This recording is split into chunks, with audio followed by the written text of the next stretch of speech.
Blank check with Griffin and David. Blank check with Griffin and David.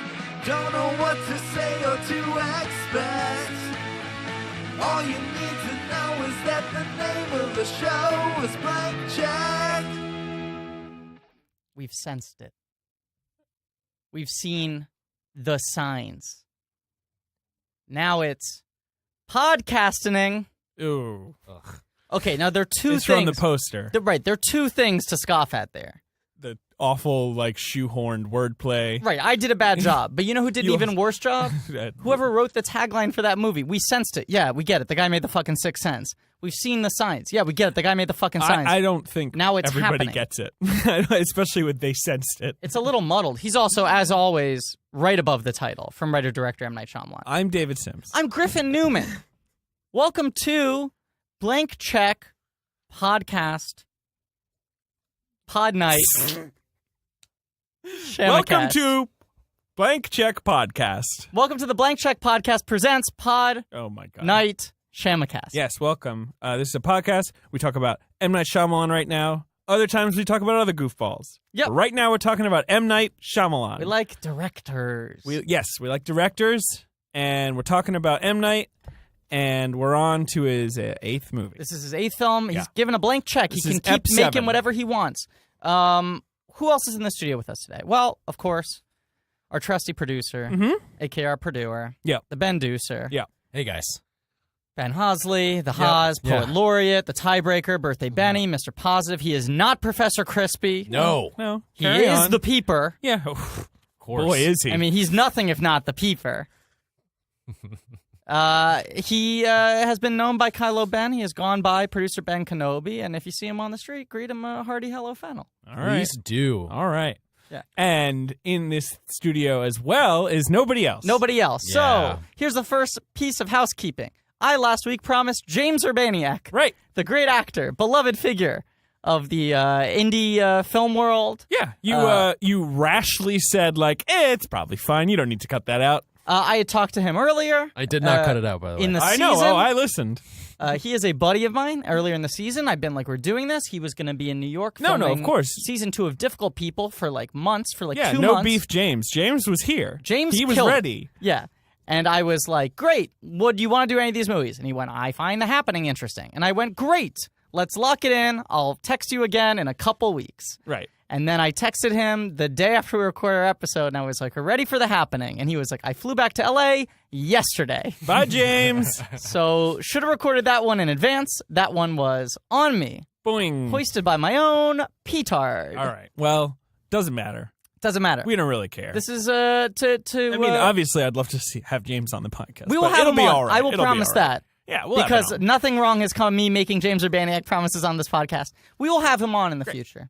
But today it's just a solo. It's a solo. And by bolo. solo, 3 people in the studio. That's what we mean. It's a three-way. It's a triangle. It's a podcast triangle. It's like the old days. Yeah. Feels good. Yeah, I was looking for a little bit of the old days, guys. I gotta be honest. I've had a stressful couple of weeks, and this is the first day I've had a clear conscience for a while. It's a nice relaxed So it's day. a nice calm, my life's together. I just get to be in the room with the 2 friends, and then our producer. Right. We are the 2 friends. Yes, and then he is our friend, but he Right. is not the 2 friends. Yeah, no, A member of the 2 friends. I mean, Ben's a great friend of ours, but he's not one of the 2 friends. Let's just create a clear Rio Grande line here. And I'm okay with that. Yeah, but that's Ben, I'm Yeah. going to give you a spotlight here because What's up? I don't know about David. I don't have any updates, but you might have something to report in a new segment we like to call Yeah, we're just doing this the now. Burger I guess. Report. The Burger Report. The Burger Report. I'm trying to think if I've eaten. I did eat a burger with past guest Sonia Saraya. Hey, that counts. So we had a burger. I had a burger at Mayfield. She didn't have a burger. She had a different item Oh, of food. But I had a burger. It was brunch. I mean, it Oh, sounds... you're saying this doesn't qualify? Well, I believe the parameters of the Burger Report are telling stories about that I watching saw somebody a celebrity eat a burger. You have to watch a celebrity eat a burger. Now, I would count Sonia as a celebrity, but if she wasn't eating a burger, it sounds like you're reporting on She was eating a bagel. Blank Check host David Sims eating a burger. Now, Well- if we went to get burgers together, we could report on each other. Okay. I sure. think that falls under the rules. Yeah, no, that's fair. Yeah. I'm trying to think if I don't think there's been any other burgers. So I don't think I ate there a you burger go. this week. I got to go back to a burger restaurant. Now, Ben, of course, used to work at the old Homestead. Yeah, do you have an old burger story for us, Ben?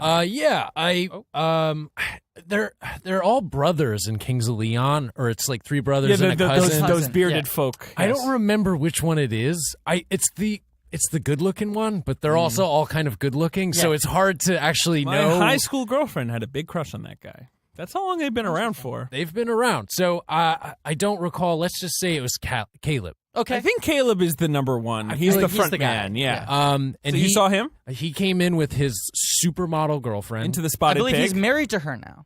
Oh, okay. So this would be Caleb. Yeah. This was a little while Yeah. back. Lily Aldridge Yes. is who he's married. Yes.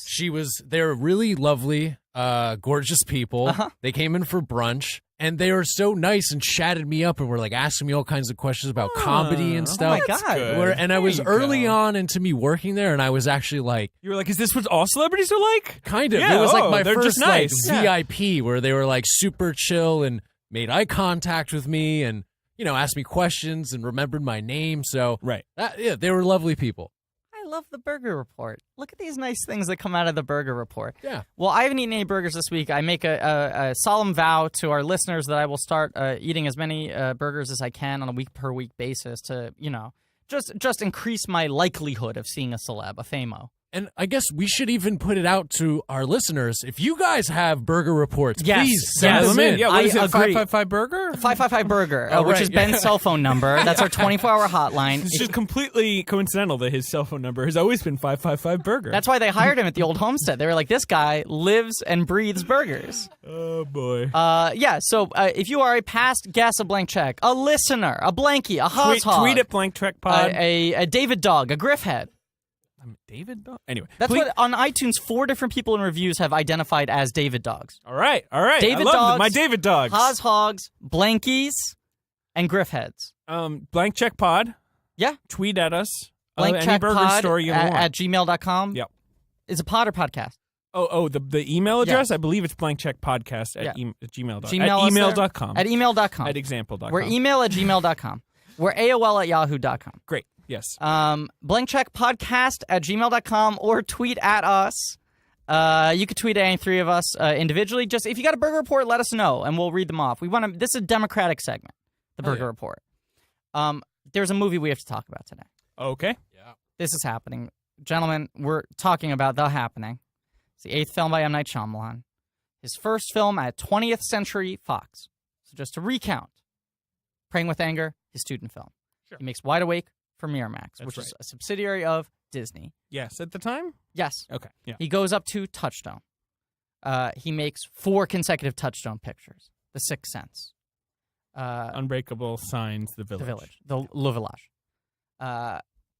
Nina Jacobson goes, hey, M. Night, I don't get this new script you sent me. He goes, fuck you. Yeah. He 2 fingers to the air. Runs away to Warner Brothers, makes The Lady in the Water. Warner Brothers was like, hey, in retrospect, we don't really get this script you wrote. He ships his new script around. It's a hot item. Yeah, I believe it was called The Green Effect Yes. when he wrote this script. Mm-hmm. And spec script. He shopped it around. He didn't get any offer he was interested in, so he rewrote it and took it around again. I don't know if you knew that. I did know that. And what I find interesting is, I'm trying to remember what site it was. It might have been Ain't It Cool at the time.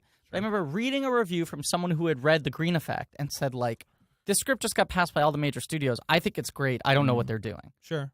And then 6 months later, it was like, new draft, new pass, new title. Fox picked it up. And that movie was not great. Yeah, but do we know? I mean, I don't know. Ain't it I don't cool know. Script reviews? Come on. I don't know, but I remember reading his description of The Green Effect and going, ooh, that's a cool idea for a movie. Which if you hear it in the abstract, you go, that's a cool idea for a movie. Let's get out with it. The idea for this movie is the plants are making people kill themselves. Yeah, I mean, but one other thing we should mention. Yes. This movie was produced by Fox, but half of its budget was funded by an Indian film company called UTV. And they handled overseas. So I think Fox took it at like pretty limited financial risk. Do you have the budget of this film? $48 million.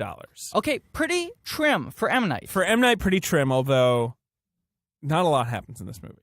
No. Like, you know. But I'm saying not a lot happens in Lady Don't in the even Water. really need sets. But Lady in the Water, he built the apartment No, complex. I understand that Lady in the Water, maybe he could have cut some costs. I get it. I know what you're saying. He is scaling back a little. And Wahlberg is big, not as big as he is today. Maybe not a $20 million guy, but probably was at least a 10 guy at this point in time. I don't know. Where's Wahlberg at? He's pretty famous. Post-Oscar nomination. He gets nominated in 2006, and this is 2008. It's a post-Oscar So nomination. this is hot off of his departed Best Supporting Actor nomination. Yeah, I'm trying to think of what else he had done right around that time. Shooter, I think, was the first film released after the Oscar yeah, I nomination. saw Shooter in theaters. Shooter's one of the worst films of the last 10 years. Being made into a television I series know. now. It's very strange. Have you seen Shooter? No, but the people There's a demanded. scene where People wanted Danny this Glover TV show and so I badly. believe Ned Beatty. I forget who the other I villain. believe Ned Beatty's in it. Yeah, Danny Glover and Ned Beatty just like have drinks around a fire. They're the villains. They're like Uh-huh. toasting their successful evil enterprise, and they're like, ah, ha, ha, ha, ha, ha, ha. That happens in that movie. Kate Mara. then they all get shot with guns. Kate Mara plays his girlfriend Shooter. in that. Yeah. And I believe just a year or two earlier, she played Heath Ledger's She daughter. was 1 year ago. She had been a Heath Ledger's daughter in Brokeback Mountain. Yeah.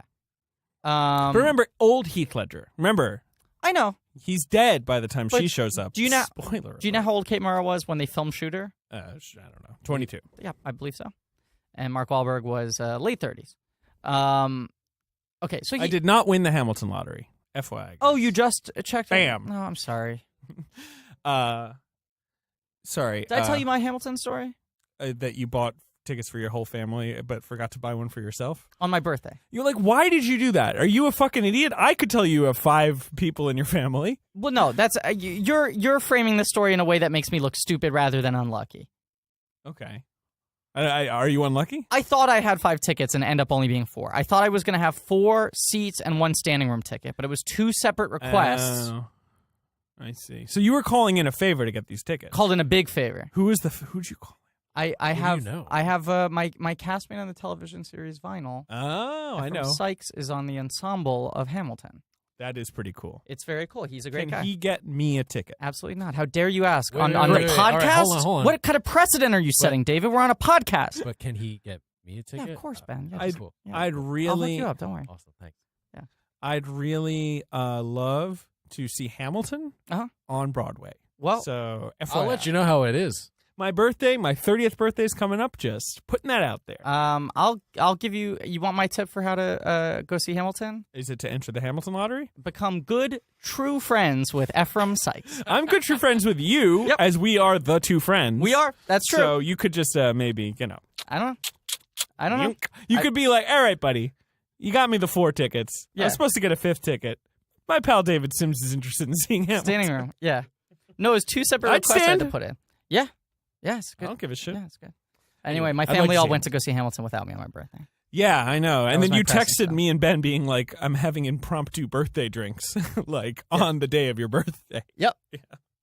We didn't come, or I didn't come. Maybe Ben came. Oh, I can. Oh, Yeah. Ben came. Yeah. That's why Ben got tickets for Hamilton. That's the other thing I left out. Anyone who showed up to the bar got a ticket to Oh, Hamilton. yeah, he was giving them just I out was, to I everybody. was a little busy because, it was like the day. Anyway, we are off I track. texted you like 2 hours before. Yeah. But yeah, I didn't get a standing room for that night, but he gave me 45 standing room tickets for the next 2 weeks. So I handed one to everyone who showed up to the bar on my birthday. Oh, boy. Yeah. Ben right now is fanning himself in this unventilated It's recording really, studio really warm in with here. Hamilton tickets. Yeah. The box office. This film comes out Oh, you want me to load the June box? 2008, right? I believe it opens to... Yeah, so we should note that his previous 2 films, The Village, had done well, but maybe a little less well. Yes. And then Lady in the Water was a bomb. Big bomb. Opens at 17, ended up, I believe, at 41. Now, the big marketing hook to this film was that M. Night's going R. Yeah, so I mean, let's before we get to the box office, right? He'd made Lady in the Water. Yeah. It veered away from twists. It veered away from like tension, right? Suspense. From suspense. Yeah. And Was he sort made kind of a family weird movie. fable. It was kind of a really bad family movie Yeah. because it still had like violence, Yeah, a lot. murder, Yeah, but kids hate Bob Balaban. and naked so there was, women. yeah. I mean, anyway, so this was him. Clearly, M. Night's always been a really reactive guy. Yep. He's really concerned about, like, I have to, like, success really is important to him. I think. Well, people talk about like the one for me, one for them kind of equation that some directors have, where it's like I do a studio film and then I get the cachet to make one of mine. I think M. Night does one for me and then please, please, please like me again. It's not even one for them. Right. He gets in this thing where he like does what he thinks people wants to see. Yeah, and so what's he thinking here is, what I've never done is like a more violent film, like an R-rated film. It's not like he's saying like, I know what you guys want is sex. Like, I mean, it's only violence.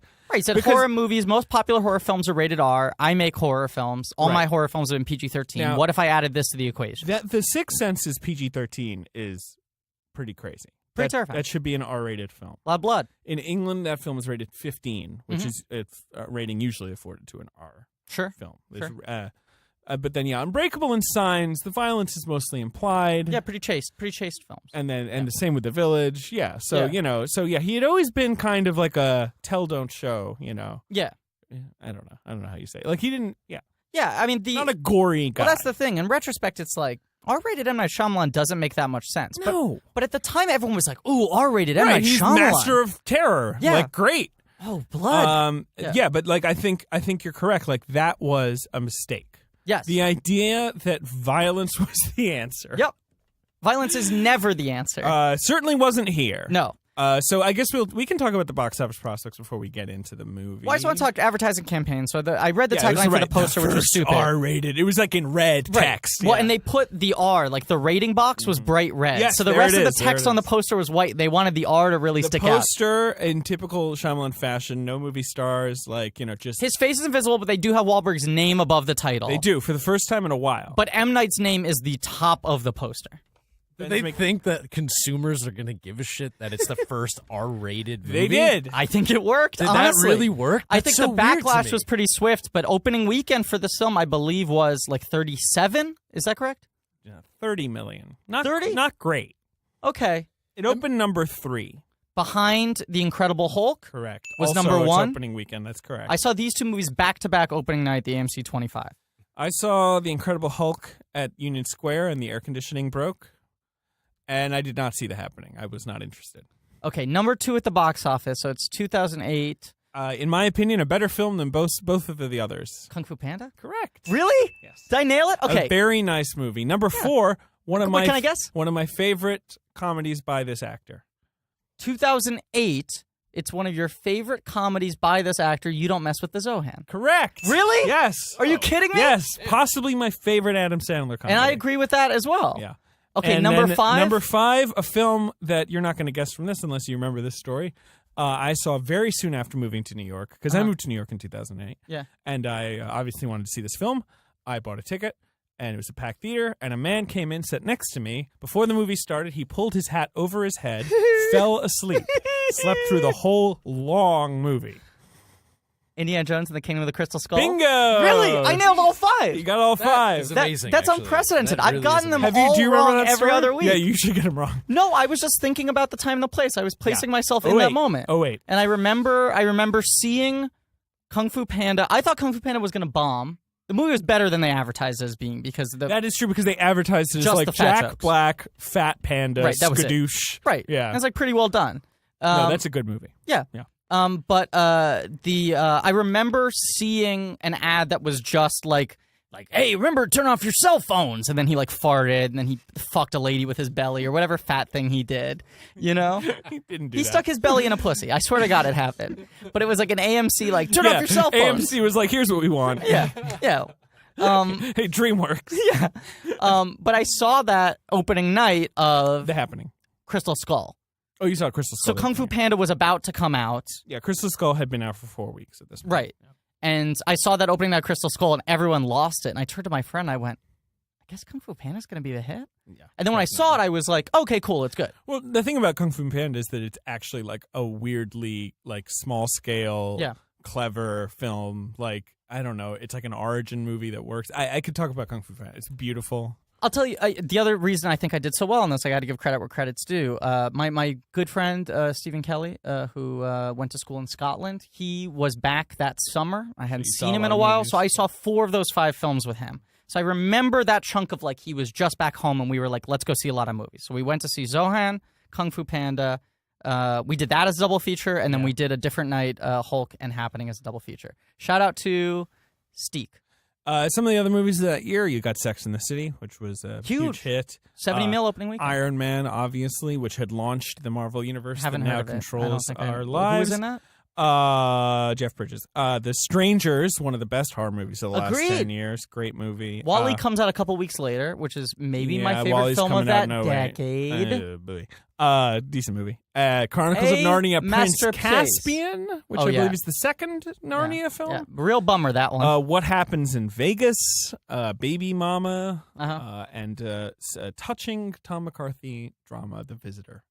Oh, I don't like The Visitor. Yeah, it's okay. I'll say it's my least favorite Tom McCarthy film.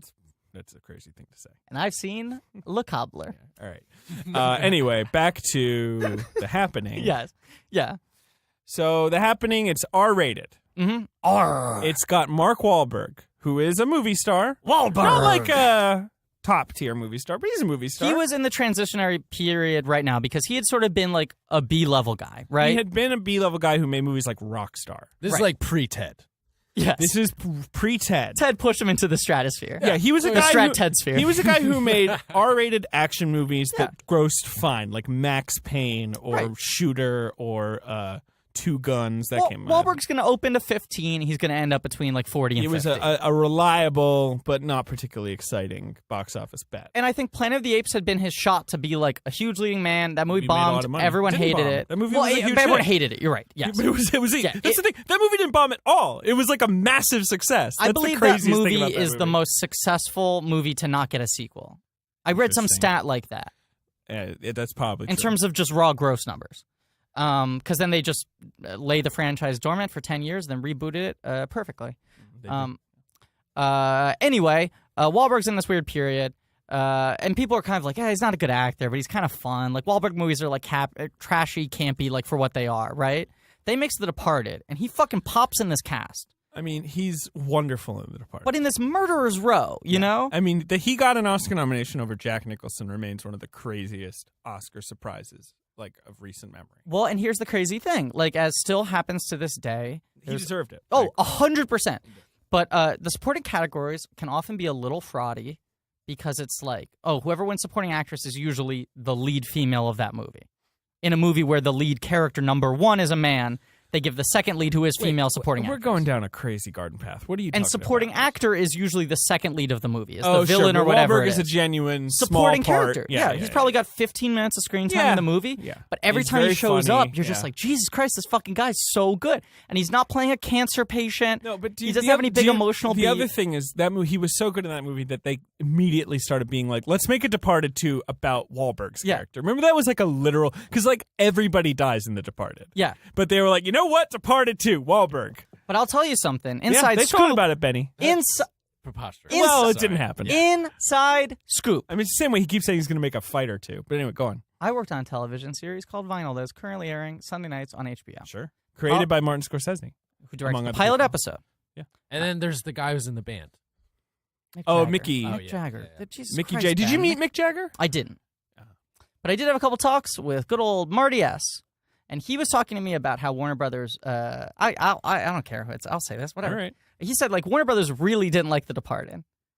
Well, I could see that. It was, I mean, but it was a huge hit. But like, sure, it's a weird movie. But they, like, screened it, and they were like, I don't know what we're going to do about this thing. And he was like, he said that he, like, felt proud of it. Like, he thought it was good. And Warner Brothers was like, well, what are you going to do? You, like, I don't know. I mean, it's like a bummer. All the heroes The died. Departed is a crazy movie. Yes. Not only in that it's quite tragic for its characters, Yeah. but like it jumps around in weird ways. It's like really jarring. Yeah. Whole plot developments happen like and are not mentioned.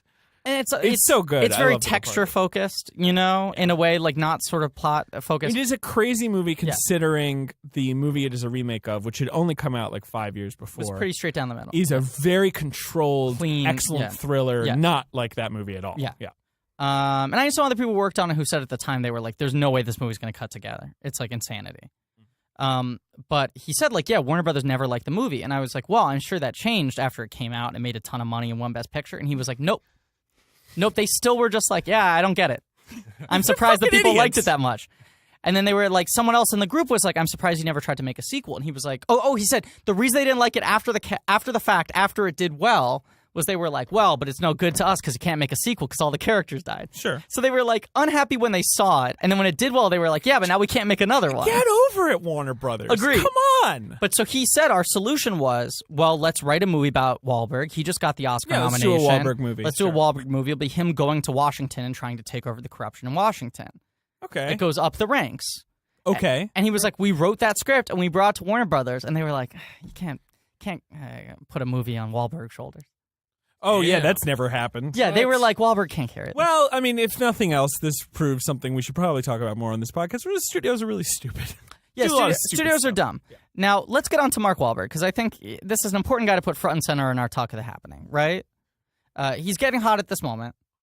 He had made The Departed, got the Oscar nomination. Warner Brothers thought he wasn't big enough to carry the film, but he's starting to do, like, this is now, he's getting genre-y, but a little more highbrow genre. And within, like, 6 or 7 years, he's reinvented himself as one of our absolute top movie stars. He's a guy who does Oscar films. He does fucking comedies. He does family movies. He does big, like, fucking sci-fi franchises. He does everything. Yeah, he had been around for a while. But in the last, like, 6 years, I'd say he moved into a different stratosphere. Yeah. What is the movie? Is it The Departed or is it Ted? Or is it The Fighter? It might be The Fighter. I think the two back-to-back that do a lot for him weirdly are... the other guys. I think the other guys opens him up a lot more. Because it was like he became self-aware. Well, the thing about him was he had always been this actor who was great in movies directed by great directors. Yep. And that, I mean, I guess that's still basically true. But like Boogie Nights, obviously. And then the David O. Russell movies, I Heart Huckabees and The Fighter. Three Kings. Yeah, he's great in all three. And we're just like, we were always like, see, yeah, this guy's definitely got it. Yeah. But then he would also make... whatever, I don't know. Fucking The Truth About Charlie. Like, there's no question. you know what's kind of good though is The Italian Job. Yeah. Yeah. Yeah. He had made a bunch of good movies. He'd made some good movies. Because, you know, the James Gray movies are good too. The Yards and We Own the That's Night. another great director who Yeah. understands him. I think Yeah. it's less about great directors because Jonathan Demme directed Truth About Charlie, who is a great director that's not a good movie. That was, you know what else Jonathan Demme did? He wrote The Truth About Charlie, and he doesn't write movies. And Yeah. I don't know what was going on. I also with think that film is like a fatal miscasting of him. Where I think the reason why Mark Wahlberg started opening up was he started realizing he became super self-aware of who he was, right? And like, this is Mark Wahlberg. This is how Mark Wahlberg works. This is what people like about Mark Wahlberg. This is what people find funny about Mark Wahlberg. And he like took all the things that people used to mock him for and started owning them, playing into them, and working within his parameters. This is all after The Happening. This is all after The Happening. Because- and I think The Happening's the one that shifts it all Well, in let's a way. remember, no, it's not The Happening that shifts it. I think it is 100% Mark Wahlberg Talks to Animals that shifts it, if you remember, which had come out right around the same time as The Happening, maybe a little before. But can I throw something to you? Go ahead. I think Mark Wahlberg Talks to Animals is almost a direct parody of his performance in The Happening. No, but I think it's before. I'm pretty sure it's before. I'm looking it up. I looked this up. No, I'm wrong. It's after. Right. Yeah. So, I mean, of course. Yes, when I mean, the Palin stuff was happening. yeah, Those two it's moments together. 2008. It's Right. October 2008. So Happening's it's right after. a big fall on his face. And then everyone's laughing at him, and he, like, does a Will Ferrell comedy and goes, like, I get it. I get what's weird and funny about me. Right. And then does, like, better action movies. And then does Ted. Like, he just starts, like, fucking steamrolling. And now he's, like, the head of the Transformers franchise and all these things. But he is a guy who, like, there's no question he's a movie star, right? The guy's just innately watchable. He's got a lot of presence. Yeah. Right? But There's he can- something interesting about him in this old movie star way where he's got a face and a voice. Anyone you can do an impression of in that way is distinct enough that they're engaging to watch. Whether it's because they're good or they're bad, you know? Like anyone who has a whole vibe that you could impersonate has some star quality that just needs to be placed in the right context and you know, utilized properly. Yeah. Um, But he can still be really bad.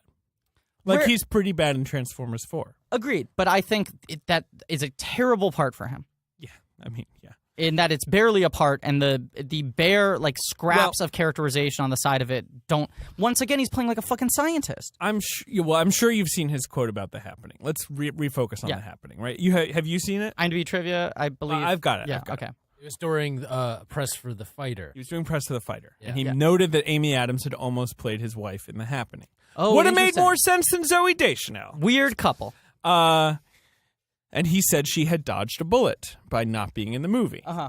And he then said it was a really bad movie. I can't do Wahlberg. Didn't he like also though Fuck say, it. fuck it? No, Yeah, there we go. it was what it was. It was a bad fucking, movie. Fucking Fuck it. trees, man. Fucking trees, man. I don't the know. plants.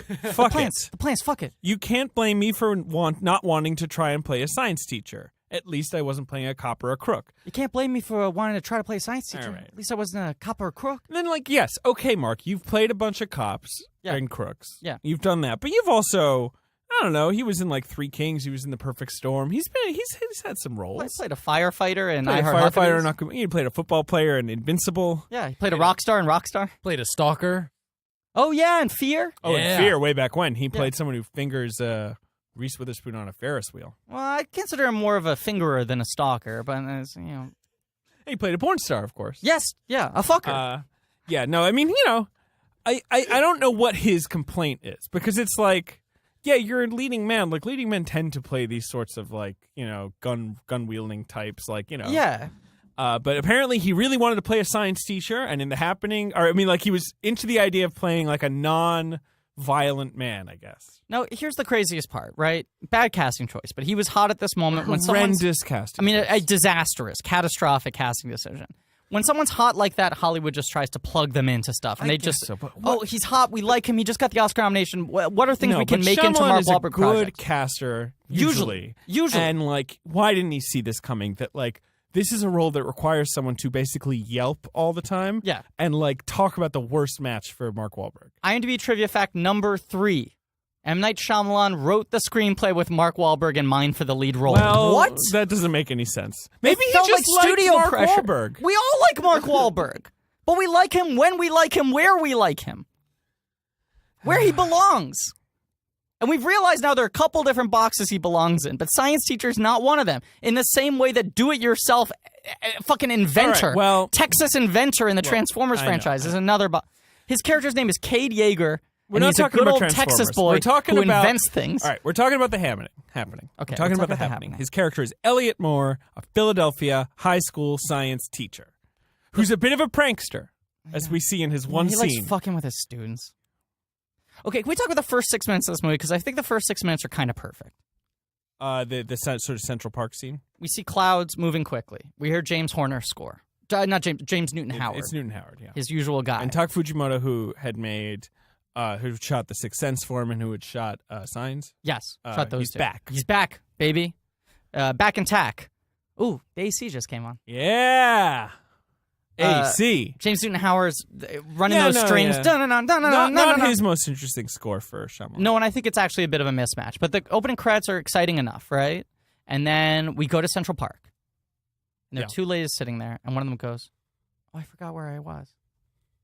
And she goes, you're on page 72, the part where the guy reads the thing. So one thing we should note about this thing in the happening is there's two things it does. One, it kind of makes you repeat yourself and sort of freeze up and lose memory. Yeah. And then two, it makes you violently kill yourself. Right. With a complete calm. Yeah. That's like that's it. That's it. That's like what's happening. That's That what's is happening. the happening. That's the happening. That's the titular happening. It's what this movie's about.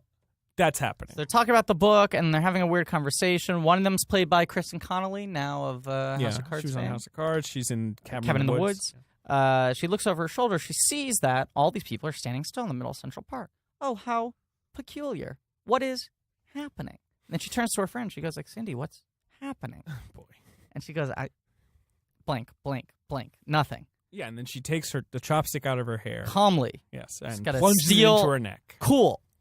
It is cool. The only problem with it, and at least for me, was like the marketing was really like that was in the marketing. Yeah, they ruined it. So the shock of this movie, I feel like, is that. I think that was the teaser trailer. Yes.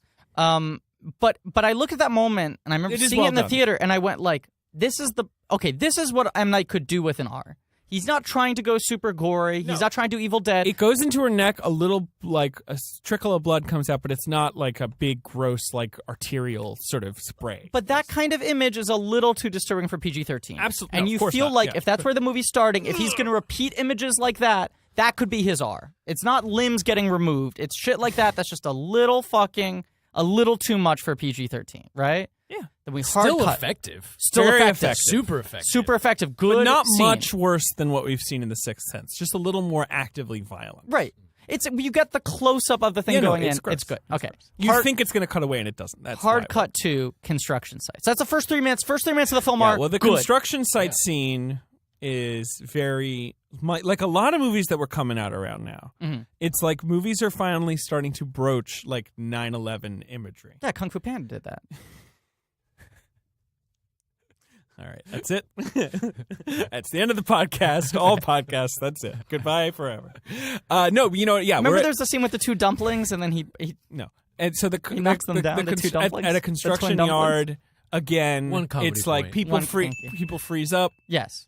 What's happening? We hear like sort of thudding noises. Oh, the first thing that happens is they're talking and a body falls right and they're next like, to them. "Oh God, somebody fell." You know, they're thinking, fuck, "Oh, it's a Rodriguez. construction accident." Oh boy, yeah. And then people are just throwing themselves from the top of the building. There's an amazing image where the guy looks up. Was also in the marketing. Yes. Yes. He looks up, and you just see the edge of the building and people just starting to step up and these bodies starting to fall towards the lens. It's a beautiful, beautiful shot. And he's doing a lot of what Tak Fujimoto's good at, what he did in the sort of A Lot in Silence of the Lambs with Jonathan Demme, where it's like characters staring down the barrel of the lens, Right. which is very disorienting. Yeah. It's very unnerving, you know? Yeah. And so you're seeing the guys who are trying to figure out what's going on looking straight into the camera, and then you're seeing their perspective, which is bodies falling towards them. It is a creepy 9/11 thing. Okay. So And Cloverfield had come out the year before. Like, movies were starting to play on that imagery of the news. Cloverfield came out earlier that year. That was was January. it the top of 08? 08. Yeah, right. So, yeah, sure. Okay, so we're at minute 6, I believe, second 30 of the film. Ooh, God, I like this. Yeah, I'm watching it. I'm hooked. I'm watching on Amazon. I'm going, was I wrong about this thing? Because this had always been my least favorite. Am I wrong about this? And then at minute 6, second 32, Marky Mark enters. Yeah. And goes like, okay, so what we gonna do about the honeybees? So here's the thing about Mark Wahlberg in this film. Yeah. Not the worst performance in the film. Interesting. Zoe Deschanel's performance is worse than his. Disagree. We're going to talk about this a lot. I agree with that. Yeah. Zoe Deschanel's performance is one of the most disastrous performances I've ever seen in a major film. I disagree. And Mark Wahlberg, it's like, I get why he's bad. Like, you know, he's like, I can see him being bad, if that makes sense. Zoe Deschanel never makes a correct choice, ever. Is she making a choice? I mean, like, everything she does is wrong. So wrong. Can I throw something And out I there? like Zoe Deschanel in general. Can I throw something out there? I think Mark Wahlberg's performance in this movie is one of the most disastrous lead performances ever in a studio film. It's not good. I'm not saying it's good. I think Zoe Deschanel is secretly really good in this No, movie. she's not. I think she is. I'm gonna build an argument for it. There's no argument. But let's focus on Wahlberg first, There okay? is not an argument. There's an argument. I'm gonna build it. No, there is. There's an argument. I'm gonna build it. Because I felt the same way when I saw it the first time. I was a huge Zoe Deschanel fan. I saw it and I went, this is a fucking disastrous I had already performance. soured on her because, I mean, and I was talking to past guest Katie Rich about this, about her weird career.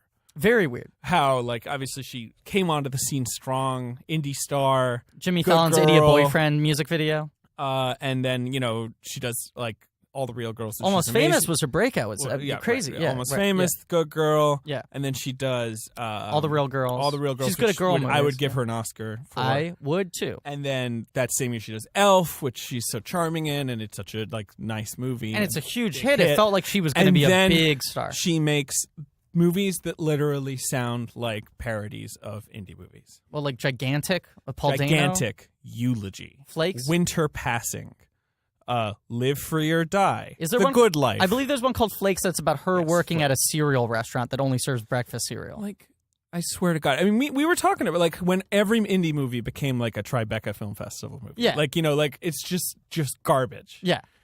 You know, this is also around the time that she's active in She and Him as She's well. in She and and so Him. she is touring Everyone's and getting a doing little the sick of music her whole kind of thing, twee, too. like, iconic sort of thing, right? And then when she And does she New does- Girl, she kind of owns it and weaponizes it and makes she herself had the butt done of the joke. 500 Days of Summer, which I feel like that's when it's like at critical mass. Oh, yeah. And then she does Yeah. New Girl, and yes, And that's owns when it. she's sort of She takes becoming back meta about it. Yes. Which, by the and way, then basically she hasn't done any movies. she doesn't do since movies anymore. Though she's done one film since New Girl started. Can you name that film? then. Rock the Casbah. Yep. Let's Unfortunately. not talk about that one. Anyway, but we've got Wahlberg, science teacher. Okay, so there's one detail he throws out in the scene that I've never stopped thinking about. And About I don't. the bees. No, the thing about your face growing every year. Yeah. I think about that a lot. It's a weird, he's like, your nose grows a little bit like every year. And There's the a really kid's like, good-looking "My kid, nose?" and he's like, hey, Not that good looking. he's not even that great looking. But within the context of the film He's asks supposed to be us the hottie. to Yeah. accept that the kid has a perfect face, right? Yeah. And he goes like, hey, Jerry, don't you have any answer for the question? Because he's just going, what about the honeybees? You guys got any? What do you think's happening to the honeybees? The honeybees are disappearing. He's got an Einstein quote behind him on the wall that says, when the honeybees start dying, humanity has 4 years left. Yeah. Right? And it says like direct quote from Einstein on the chalkboard. He's asking everyone about the honeybees, and he goes like, what about you, Jerry? And Jerry's like, pfft. And he's like, oh, what, you're too busy having a perfect face to give me an answer about the honeybees? And Jerry's like, So at this point, I am already actively disconnecting from the film. yeah, because this Like performance I'm abandoning shit. already, this is not, no, Mark, no, what are you doing? It's a thing where like I'm on the ship. And, like, there's one little leak. Yeah. But for some reason, I'm, like, some sort of math genius, like, who knows everything about ships. And I'm just like, we got to go. Like, it's just one little thing, but I'm like, it's too late. We have to leave. You know what you are? You're Victor Garber in Titanic going, I designed this ship. I know if we're hitting that spot, there's no way we make it through the night. She's made of iron, sir. And I assure you she can. That's the line. Right. But, yeah, no. I mean, it just immediately, you're just like, something fucked up is happening here. Like, that was my read. I was like, this is not where you take those first scenes. Nope. And you don't take it to some cutesy. This is not who you have playing this part. No. And you need someone. What they set up is this guy's such a big. This is how I would describe this performance. Okay, I would describe it as Mark Wahlberg doing an impression of Mark Wahlberg. Yeah. Doing an impression of a nerd. Yeah.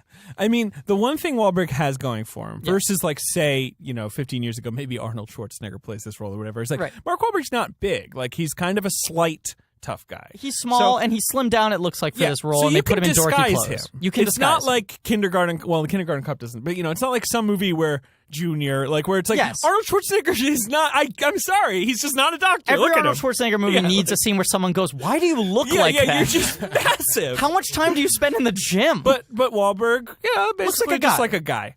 That had been said. Okay. Every line reading to me plays like he wants to beat up his own character. Well, that's the thing. He might look it, but he doesn't embody it. And like, I think in the he slightest. hates this fucking nerd he's playing. The role he's born for is The Departed, which is the chip on the shoulder guy who's like, I know I'm a little small, but, like, don't fuck with me. Like, I'm crazy. You don't know what I'm going to do. He's good at playing the fuck you guy. Yeah.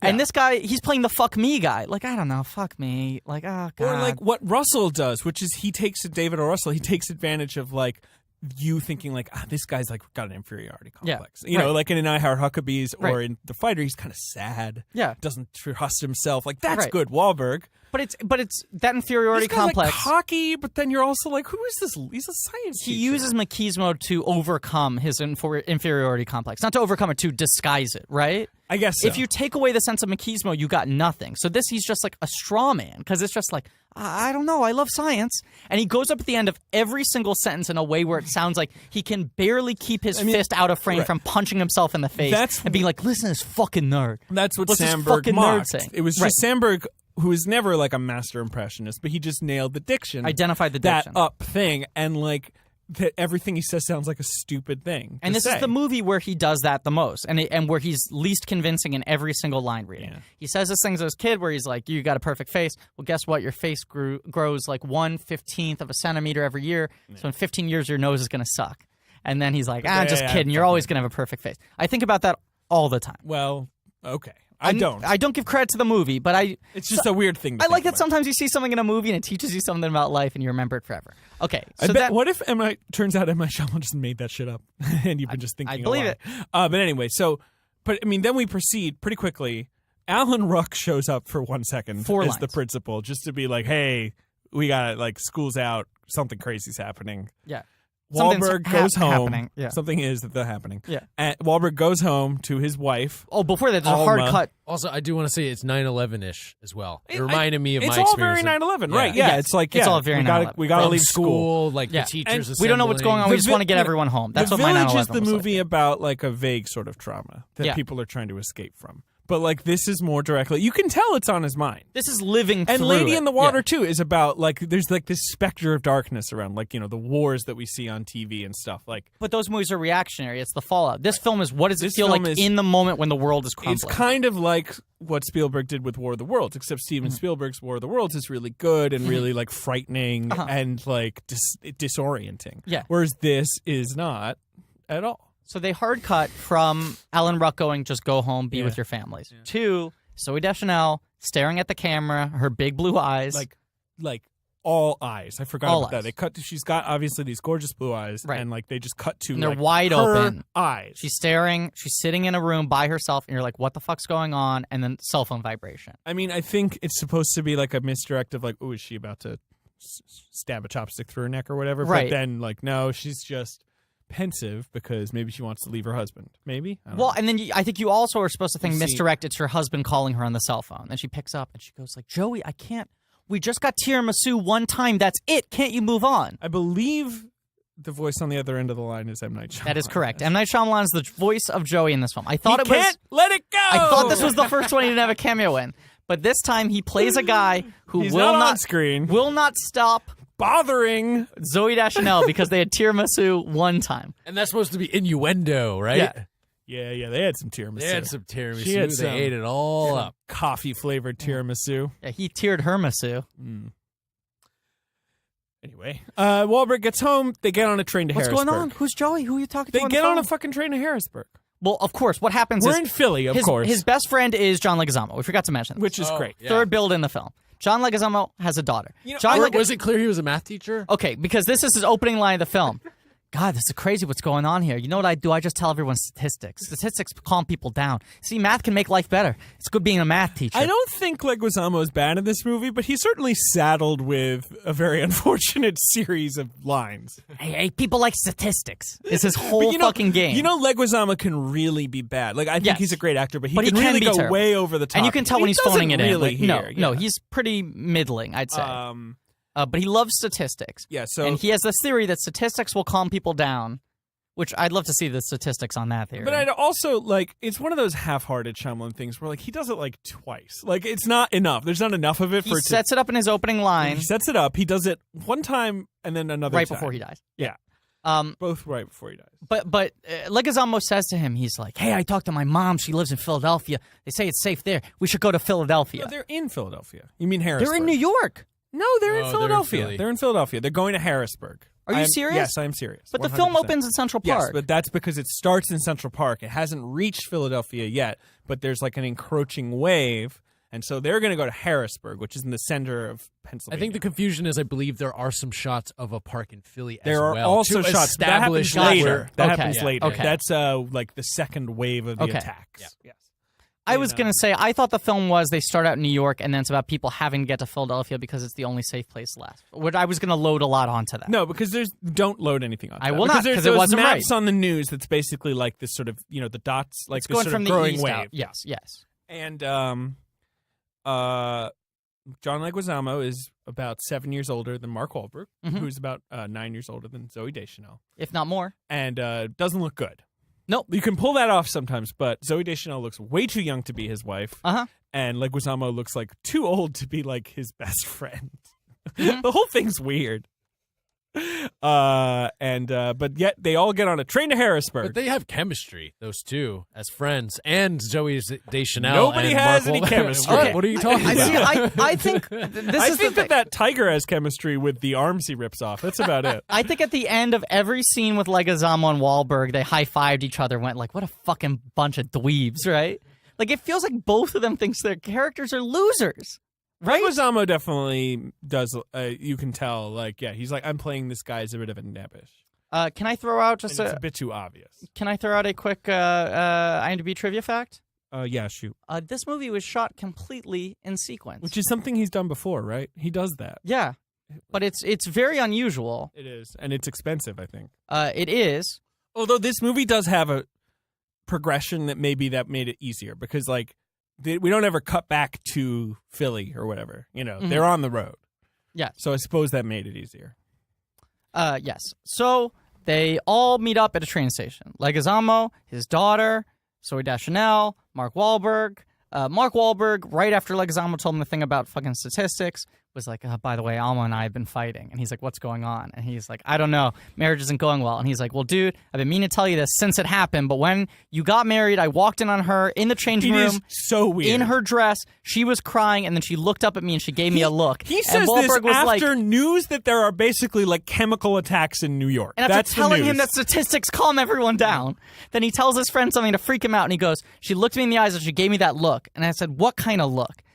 And he goes, that look like you're not ready for what you're about to jump into. It's so weird that you immediately think he's talking about a different character. Yes. Like, there's no way that he's talking to him about his wife, right? Right. Like, it's some other story he's telling. Is that what this is? Especially because she's called Alma, which is, I mean, kind of a Hispanic name. Okay, I looked it up. It has become a Hispanic name, but it's actually, I think, like Dutch in origin. All right, but that's fine. But, I mean, nonetheless, it is weird because John Leguizamo's kid is called Jess, and that is the name of Zooey Deschanel's character on New Girl. Once again, this is something I can't blame the movie for. No, but it's very confusing now. But when we're on season 6 of a TV show that I still watch, that I still watch regularly, where the theme song is, it's Jess. Yes. And, like, you associate that name with that face, and then this movie, you have Zooey Deschanel calling someone else Jess the entire time. I, like, could not keep, I know, couldn't keep any of it in my head. No, not at all. But so show up at the train station, in Leguizamo's like Shyamalan bad writer style. He's like, and just in case you didn't know this, Mark Wahlberg, you are having marital difficulties. Right. And Mark Wahlberg's like, yeah, all right, I'm freaking out about it. She doesn't, gets the phone call from Joey, doesn't want to deal with it. Wahlberg's like, we gotta go. They go to the train station. Leguizamo's like, hey, I'm really glad you showed up. And she's like, what are you talking about? He's like, well, I know you guys had a fight, but I'm glad, even though you had a fight last night, you decided to show up here at the train station. And it's like, fucking Johnny Legs, like, shut up for 5 seconds. The world is ending. Like, you think we're not going to show? Yeah, you want a statistic? 40% of fights result in someone not showing up to the train station the next morning. And then she's like, can I talk to you for a second? Pulls Wahlberg aside. It's like, why'd you tell me? He's like, I don't know. Fucking honeybees are dying. Whole thing is going on. And she's like, okay, I'm going to not sit next to you on the train. And then she walks up to Leguizamo and she's like, I should just get on the train now because we're not going to sit next to each other anyway, right? And he's they like... have all the chemistry of, like, people who've been on one Tinder date. Like, they have no chemistry at all. You're talking... Wahlberg and Deschanel. Obviously, Leguizamo, yeah. I mean, can I tell you why I think it's secretly a really good performance? It's not. Can I tell you why? Yes, I can tell you it's not, though. Because I think she's playing someone... I think they are a couple who never should have been married in the first place. That doesn't make any sense. I think whereas most Shyamalan films are someone trying to save their marriage, this film is like these two people liked each other enough that they thought it was a good idea to get married. Now they realize they have nothing in common. But the arc of the movie is that they get together and that they find that they love each other. I'm ignoring the ending of the film. Your argument is false because they don't even have any knowledge of each other. That's what's so weird about the movie. I think she's like a manic pixie dream girl that he fetishized, and now he's like domesticated her and he finds her boring now. You're reading way too much into this. Way too much into Zooey Deschanel. Probably. I'm just trying to find something in this fucking movie. She is lost at sea. And maybe that's because Shyamalan's not a great director of actors. It also feels like the character's lost. Character's not. No, come on. The character is basically the character's arc in the story. Forget the performance. Is she was feeling a bit touchy about the marriage. She had not even a dalliance, but she entertained a dalliance. She went on a date. To her credit, I'll say this: what's successful about the performance is as being on the receiving end of having issues with the girlfriend. I could not tell you what was going on in her head. Oh yeah, right. She's a closed book. Yeah, I have no idea. You can't figure her out. There's that. Yeah. Maybe she's just supposed to be 100% inscrutable. But yeah, I don't think so because the movie, it's like she's had this dalliance. Yeah. She confesses it. Right. Early. And then that's they just figure it out and it's better. A little bit. I mean, they don't seem that happy by the end of it. I wish this movie had been. There's not a lot to this movie. No, I think it's his worst film. I think Lady in the Water is. I haven't seen The Last Airbender. That's probably worse than this. But but the thing about it is it's actually not as bad as Lady in the Water, but it's just such a shrug of a movie. After those opening scenes, it's just Well, he said in interviews that his goal was to make the best B movie ever. But that's just horseshit. Okay, now this is what I don't like about that sort of thinking, right? It's him saying, like, oh, my goal is just to make the best bad movie of all time. And if you don't get that and you think it's bad, then you're stupid because you don't understand I'm trying to be bad on purpose. But, like... Which my theory is, fucking don't run a race with your legs tied together. Like, if you can fucking direct a movie, make the best movie you can make. He's not doing that. No, but he's not doing that. That's just some shit you say in an interview. Yeah. Like, oh, this is a B movie. He also compared this movie to The Birds and Invasion of the Body Snatchers, which are two of the most famous suspense films ever made. And are fucking movies that people are playing at the top of the intelligence. They're not B movies. Those are A movies. Right. And what a B movie is like a cheap 50s Hollywood type movie, like The Visit, that would play like The Visit, that would play like sort of with another movie. It would be kind of short, right, and was just kind of cheap, sexy fun, and was big and loud and over the top because you were just trying to get people to stay in their seats. Was made fast, and, it was just like a fun, silly thing. But that's the thing, because it was the second movie on a lineup. It's literally a B picture after your A picture. You want people to stay in the theater, buy more popcorn. You got big flash, you have sex, you have violence, you have fun, twists. And this is like so it's just this way that people misuse that term B movie. This movie was made for $50 million. It's not a B movie. The arrogance of him saying movie stars. People don't get it. I pretty much was just trying to make the best B movie ever, and that's what I did. It's like, you can't tell me that you made the best B movie ever. We tell you that, and we have told you that you did not. Maybe he was trying to say he was trying to make the best B movie ever, in that it's the best movie in which the inciting incident is bees dying. But even then, I would say that B movie is better than The Happening. Do they die in B movie? I think that's why the controversy is that the honey is making them weak, so they sue to get the rights to their honey back from the people.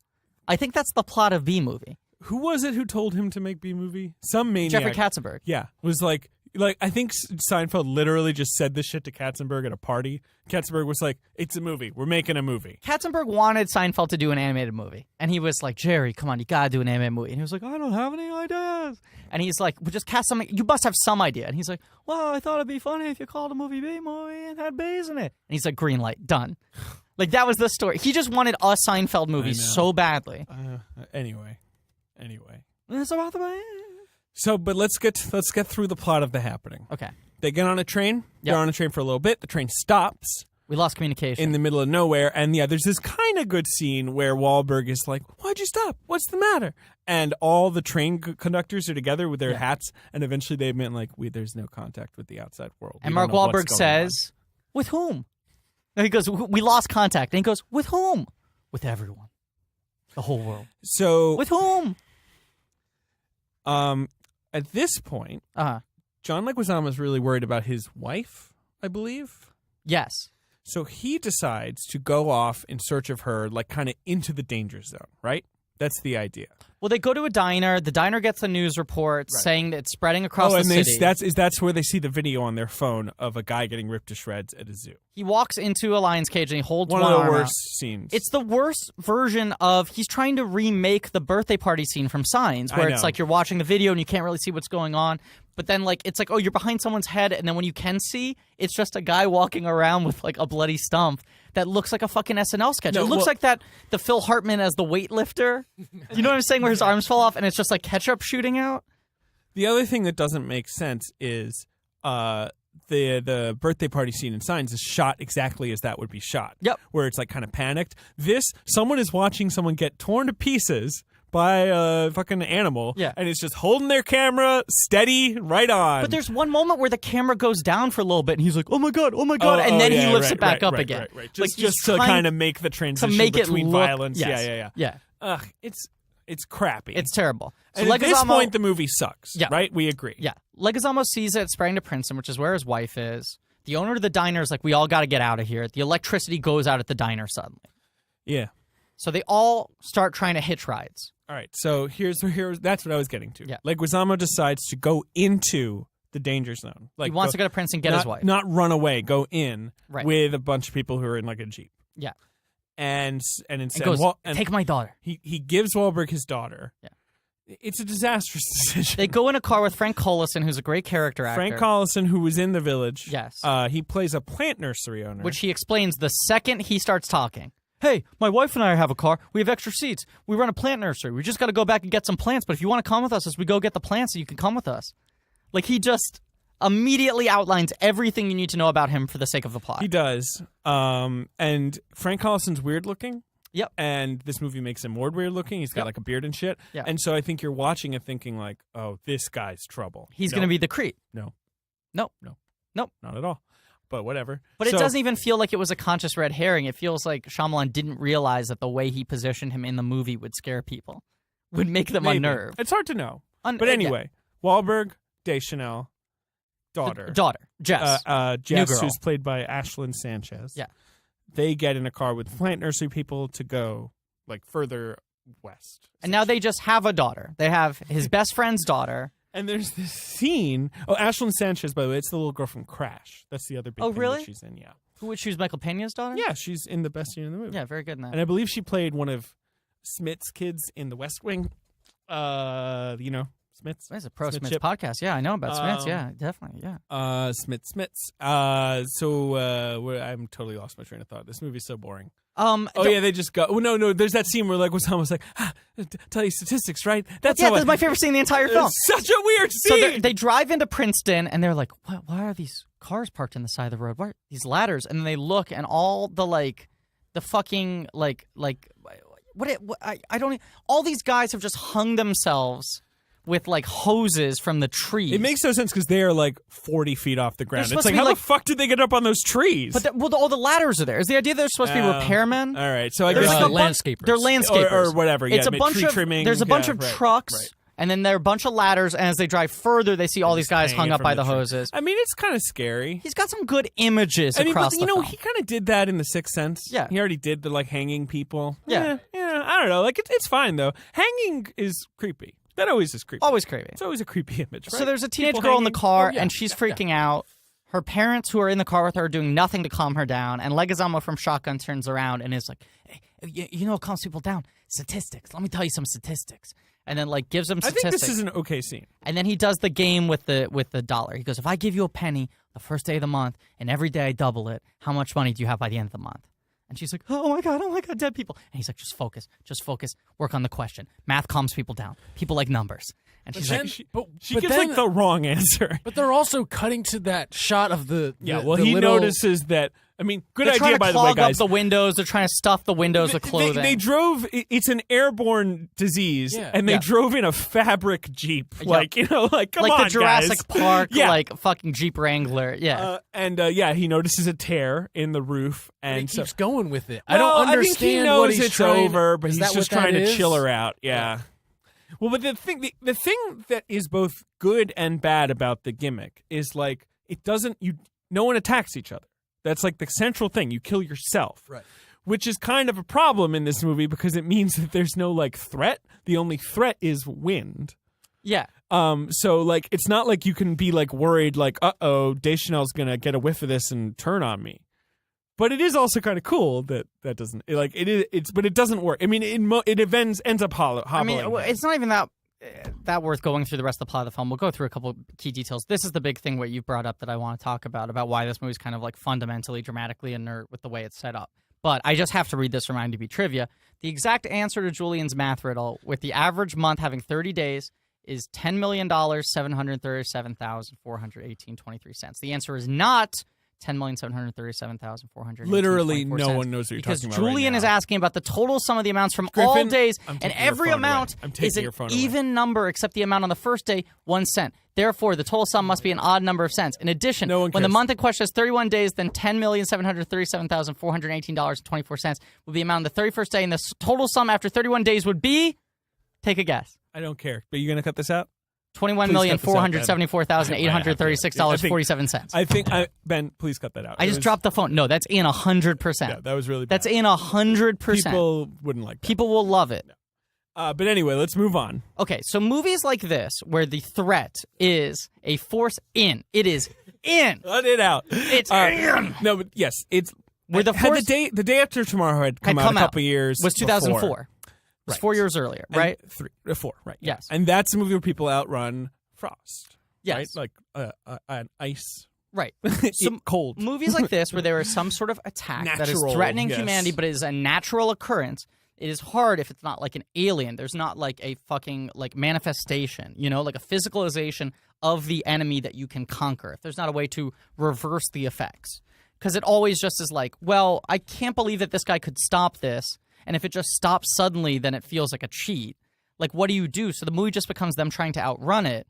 It takes so long because fucking, what's his name? Frank Collison, early in the film is like, plants could talk to each other. It's probably the plants. Like, he says that info minute 40. dumps, the sort of what's happening. And which they is go, like, it's some sort of natural reaction from plants. Like, plants can they're release fighting back. They don't toxins. like how we treated us. They can talk to each other, this and that. Now, I should say, one problem with this movie is that I guess it's an environmental movie, but there's no like other environmental message to it. It's not like we see like construction sites, right, or like logging, or what, it's just sort of like or that like vague, a representative for the plants, right? Who are talking and addressing American he people. might say like the like, Lorax. I speak for the trees. Yeah. He might say that, right? Yeah, and then he kicks himself in the butt and goes over there. And he could be played by like former M. Night Shyamalan cast member Tova Feldsha. Yes, right. Right? Like, I mean, if anyone's listened to the Lady in the Water episode, It almost feels like this film was inspired by his conversations with Tova Feldsha, and then he completely misinterpreted everything I think she it told was inspired. He listened to the episode about Lady in the Water in the future and then traveled back in time and was like,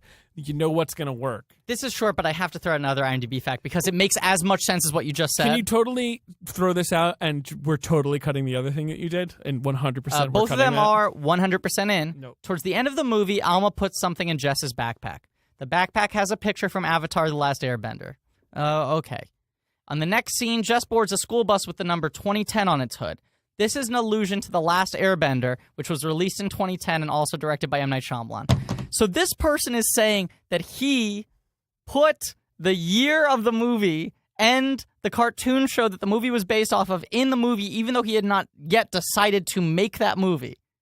That he was calling his shots Babe Ruth style and was like, I'm going to put a reference. Like, he went into the future, then jumped into the past and was like, M. Night, you should put 2010 on this hood because then it's going to work as an Easter egg for something I haven't done yet. You're cutting that too. Right, Ben? It's a little spooky, right? Well, or the IMDb trivia person's a dummy. I think this it's is the the thing. trivia I don't think we person. should really rely on IMDb trivia too much because anyone can submit that shit. Although sometimes I say things to people, so it forces me to do it. Yeah. You know what I mean? So you're saying it was like a vision board. Yeah. He made a vision board in this movie so that he could someday direct a Last Airbender movie. Okay, Day After Tomorrow, which I enjoy. I think is actually like a B movie. It's a all big right. budget B movie, Well, but it's broad, and also, it's a movie cheesy. about the environment that actually at least like tries to be about like the environment and like climate change. It's not good at it or anything. a little but, like, sort of over the head, but whereas it also this movie is just him being like, oh, climate change, that'd make the trees mad. it's not thematically tied into the film at at all. all. It's not hit upon as a thing whatsoever. But the other thing with Day After Tomorrow is the way they get around this thing is it's like, okay, you can't beat the world, right? Nature, if it's going to attack, is going to attack. There's no way to beat it. There's not an alien chief that you can take down. How could you? Right. So what is the Are plot you of the going to film? set the air on fire? The son's in New York. The dad's in D.C. The movie is Oh, you're talking about Day Finding After Nemo. Tomorrow. Yeah, it's them finding each other. Someone has to get to someone else. Yeah, no, the good thing about the Day After Tomorrow is that the world ends. Right. But there's an emotional climax to them reuniting. Which means there's a thing you can latch onto and like follow, and there's a goal that can be achieved. They Right. can't beat nature, but like the guy can find his son again and hug him, and then we'll feel some sort of catharsis at the end of the movie. This movie is a guy and his wife who don't really like each other anymore, who should have never gotten married in the first place, on the run. At minute 40, a guy explains to them everything that's going on. They go, that's dumb and you're an idiot. Fuck you. And then go on with their way. 20 minutes later, when his theory is proven completely correct, they they're figure like, it out. that guy's still dumb. Maybe he's right. Probably not. He's They crazy. figure it out in, I think, the scene that people mock the most, which is them like outrunning just like wind. Yeah. Like they're in like a hayfield and they sort of see the wind approaching. But see, that's like this last scene I think we should mock, because even if it feels corny, and I think it's just because of what the movie's we've been got at that Betty point. Buckley to mock. Yeah, right. Well, Wait that's a second. the biggest thing. Yeah. I also think that's the moment where the movie's kind of hitting into something where it's like, if you are going to try to make a B movie, and we're not talking literally B movie because it's a $48 million budget, but a kind of film that's that like broad, right? And that is that pulpy. I want it to be them outrunning the wind. Like, I want it to be like, I don't like that scene though. I like. But no, I don't like because, that the scene. I like resolution that of the idea. Scene is like the wind blows over them and nothing happens. Because they're a small enough group and yeah, it only Wahlberg's attacks large like, groups. and then Wahlberg has to be like, "Oh, small enough group. Think of the vectors." Like, and we're like, "Oh," like it doesn't land at all. Like that. Oh, what they needed to do was be 5 people or something. You know, It like. feels like little kids playing a game and they make up like a new rule. And it is, especially because we just saw 4 people in a car or something kill themselves. Right. Like the rules don't make a lot of sense. What are you loading now? There's a line you're forgetting. That's you're my cutting favorite. the other stuff. Nope, You absolutely are. not. You're definitely cutting it. Absolutely not. There's a line that happens here that's my favorite line in the entire film. I was trying to see if I could find it verbatim, but I can't. But they're all yelling at him, and they're like, it'd be better if you cut it just because it makes people wonder what the fuck we're talking about. if we mention it 7 more times, I'm in favor of cutting it just because I think it'll be funny to not know what it is. But we have to mention it 7 more times. Ben, take count. Okay. That was 1 out of the 7 times. We've already mentioned it a bunch of times. We have to mention it more. They're all yelling at Elliot, and they're like, figure it out. What's going on? They're hearing gunshots in the distance from Frank Collison's group. And they're like, Elliot, what's going on? The winds are blowing. They're in the middle of a field. Even though Frank Collison had been like, it's probably the plants. They were like, let's go out into nature. Yeah. So they're walking through the fields, right? And they're all screaming, and the gunshots are going off. And Zooey Deschanel's crying. She's like, we got to help them. We're like those assholes who watch a crime happening. We can't prevent it. He's like, there's nothing to prevent. It's already this. And they're like, do something, solve something. And he's like, okay, I have to treat this like a science problem. I have to create an argument. The camera's like right on his face. Right on his face. Yeah. And they're like, do something. And he's like, give me a second to calm down. I got to do a science experiment. He says, give me a second like 4 times. Right, and then he says, oh, come on, do some science, douchebag. He does. He says the line, do some science, you douchebag. Yeah, he does say that. That's the best line in the entire film. I guess so. Because it's not like I can think of another line. It feels like the one line that acknowledges that Mark Wahlberg, the actor, thinks that science is dorky. Hey, you fucking science douchebag. Oh, so that wasn't in the script. You think that he ad-libbed that? Yeah, he was angry because he couldn't remember his lines. Mark, what are you supposed to say right now? I don't know. Do your science, douchebag. Do some science, you douchebag.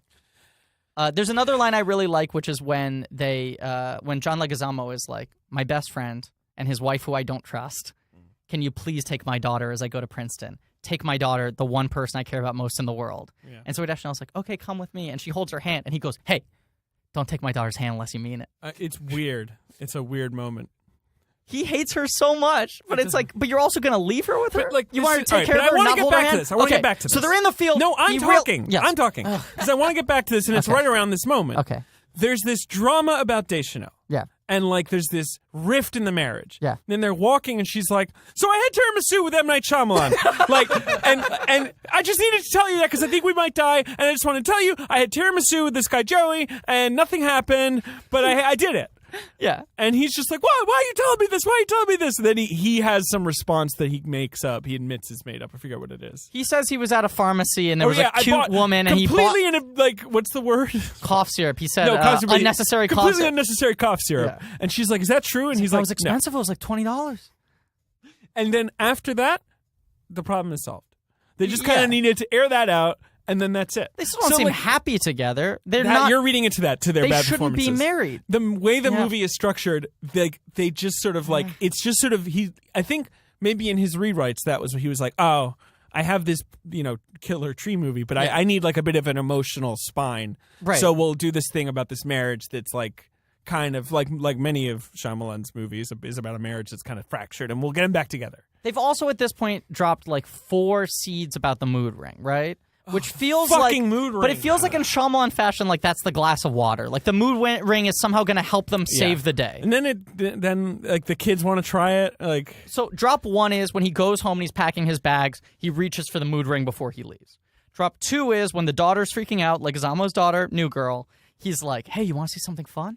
Put this on. And then he's like, oh, that color means yellow. It means you're about to laugh, huh? You're going to laugh, huh? You're going to laugh, huh? And he keeps on saying that to her until she laughs.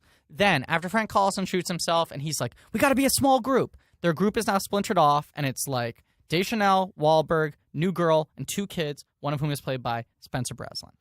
Correct. The other one is played by another kid. And the 2 of them are like, oh, mood ring. That's cool, huh? Mood rings. Yeah, that's awesome. And he's like, oh, can I try it on? He goes, no, it has emotional value for me. Yeah.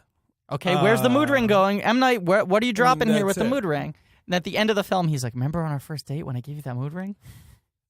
Oh, well, no, there is a little bit of a payoff, and I might be wrong on this, but I ahead. remember that there's a point where there's a reveal of him when he's really scared, and they're separated, and it shows that it's yellow, and it's supposed to signify that he's actually scared, just like the girl was scared earlier. Yeah. I think I'm remembering that right. Yeah, and that's when they, But come on, if you're going to put that in the movie, do more with it. Because after the scene we just talked about, the hayfield scene, where they decide to be in a small group, They go to a house. No. They come upon a farm and they see a guy run himself over with a giant lawnmower. Right. Then they go to that porch. And then they go, to this porch. And they're like, let's go in there. Can I just say, too, all right, some people are standing, okay? Right? They show, like, the rapid-fire gunshot. They show the guy with the lawnmower. But you can only kill yourself so many ways.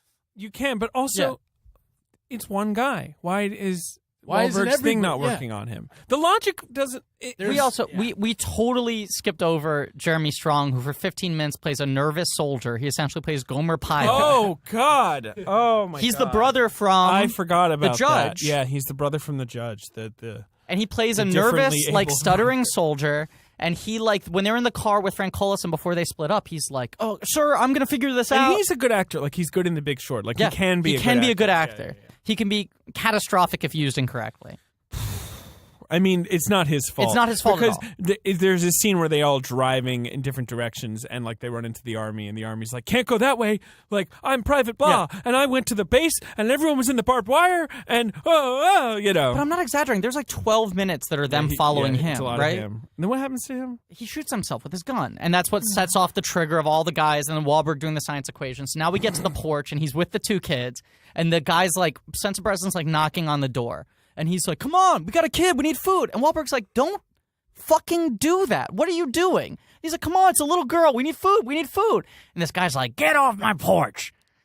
And Spencer Breslin's like, you asshole, fuck you, you're a piece of shit. Spencer Breslin of Disney's The Kid. Yeah, lick a dick. He starts saying mean stuff to this old guy through the door, right? Yeah, and then he gets shotgunned in the chest. Yeah, then the guy just opens the door creak, sticks out a shotgun, shoots him in the chest. Blows 8 holes in his chest. Then his best friend is standing by the window and is like, oh shit, my friend just died. And then you see the shotgun. You see the muzzle of a gun, the slowest. Out the window. And Wahlberg's like, no! And it's super slow-mo. Shoots him in the back of the head. Yeah. There's a shot where you can tell he's about to get shot in the head, and the kid's head's looking weird because they clearly have some sort of blood pack. But then they cut before the blood pack goes off. I mean, maybe. So it's just one shot of a kid with a deformed skull that's clearly just a blood pack. There might be a millisecond of an impact. It's hard to tell. It sort of cuts immediately as the gun fires, basically. So now these 2 kids are dead. We're back to just our holy trinity. You wanted violence? Well, you got 2 dead kids. 2 child murders. And I'll admit, it is a little jarring. It's a little jarring. Oh, whoa, okay. And it's the only real time in this movie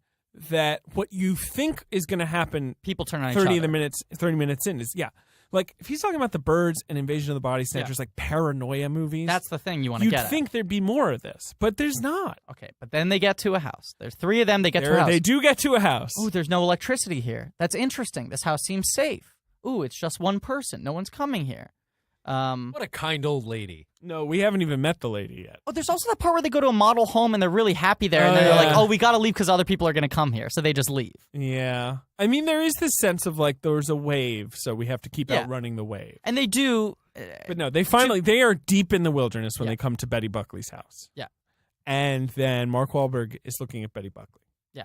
Right? Yeah. That's what it is. Yeah. He's suddenly oh, there is someone here. Yeah. It's Betty Buckley. Yeah. And she's sitting. She seems like a kind old lady, very quaint. She's drinking lemonade. Yeah. Her first line is, why are you eyeing my lemon drink? That's just down homey. It's weird. And he's like, I got a girl. We need someplace to sit. And she's basically like, well, I suppose I'll let you. That's the thing to do, I guess. Yes, let you in for dinner. So she hasn't heard the news because she doesn't have a radio. I don't care about the world because they don't care about me, is what she says. She's a woman who... we should say Betty Buckley. She's a famous stage actress. Yeah. She won a Tony, I think. She's been in many a musical. She's a famous Broadway dame. She's playing a character with some combination of a past trauma that has scared her off of the world and severe mental illness. I was going to say it's the second thing. Because there's this thing. Right. What is that? Well, you're jumping ahead. So they have dinner. They're talking about everything. She's like, I don't care about the world, but I guess I can let you stay for the night. And it's like, okay, nice lady. And then a new girl reaches for a saucer of tea, and Betty Buckley hits her hand down full force. Is like, don't touch things that don't belong to you. And they're like, ooh, maybe red flag. They go up to their room. They're like, okay, everything's fine. Wahlberg and Deschanel are whispering, and they're like, she seems a little crazy, but this house is in the middle of nowhere. We're safe. Then Betty Buckley shows up in the doorframe and is like, why are you whispering about me? And Yes, they're like, she is. calm down, lady. It's fine. We're just whispering. Whatever. They sleep, right? I guess so. The next morning, Mark Wahlberg looks for her. He goes into her bedroom. It's a lot of Jesus paintings. Mm. He looks in the bed. He's like, Mrs. Fields or whatever her name is. He's like, Mrs. Buckley? Mrs. Jones. Mrs. Jones? Mrs. Jones? And then he looks down, and there's the creepiest doll in the world lying above the covers on her bed. The creepiest life-size doll you've ever seen. The number one creepiest doll I've ever seen. It almost looks like a woman lying on a bed wearing like some sort of like fake mask. I would say it looks because like the eyes look submerged, like like the woman should behind something. I would say it looks like the wooden version of like a real doll, like a sex doll. Sure, and like almost is looking. It almost seems to be making eye contact with the camera, like it's like trapped. And you were like, okay, where the fuck? And M. you're Night, just like, what is going on? what's going on now? What's he setting up? And Betty Buckley just goes like, what are you doing here? Don't steal my things. Get out of my house. And then that's just done. And then she just gets the toxin and kills herself. Yeah.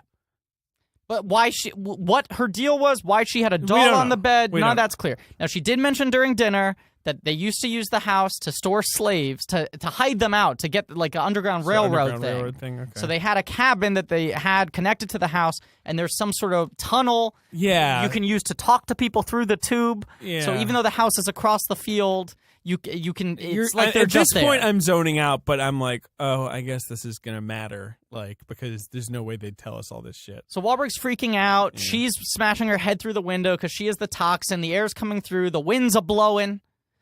And Wahlberg's like, I gotta find, hey, Alma, Jess, and he can't find them, and he freaks out. He like closes himself in a bathroom, and he locks the door, right? And then because she's being responsible by taking the kid out of the house and like wandering around outside. Well, he doesn't know that until this moment. Yeah, but why would she even do that? Because she's an idiot. Ugh, movie. He hears giggling, looks over, they're in the barn where the slaves used to be. He has a direct pipeline to them. He starts talking to them and is like, I'm sorry. Yeah, Zoe and the girl are in one side. Yeah, he's in the other. Remember the mood ring? Oh, I got the mood ring. I mean, at this point, you're just like, just die already. Like I'm so out on this. You movie had blue. I point. thought it meant love, but it actually meant horny. And then they're like crying and laughing together. And he was like, no, you know what? Fuck this. Yeah, if I'm gonna die, I'm gonna die with in my you. wife's arms. Right. So he gets out of the house and starts walking towards her, even though the winds are blowing. Right. Right. And I think she also comes to him. With the girl. He's like, hey, little girl, Well, do you want to look, commit suicide it's with over. me? Come on, it's over. They don't know that, though. Nah, it's over. They don't know that because 30 seconds earlier, Mrs. Jones had walked out and he was like, it can affect one person. It's gotten so specific, it can kill right, one of course. person. That happened just like within minutes. He was like, it's evolved. It can hit one person now. It doesn't have to be Makes a no group. sense, by the way. Makes no sense. Makes It's no already sense. killed one person. Yep. Plenty of times. Yep. We saw that. Right. We saw that. Yep. We saw it.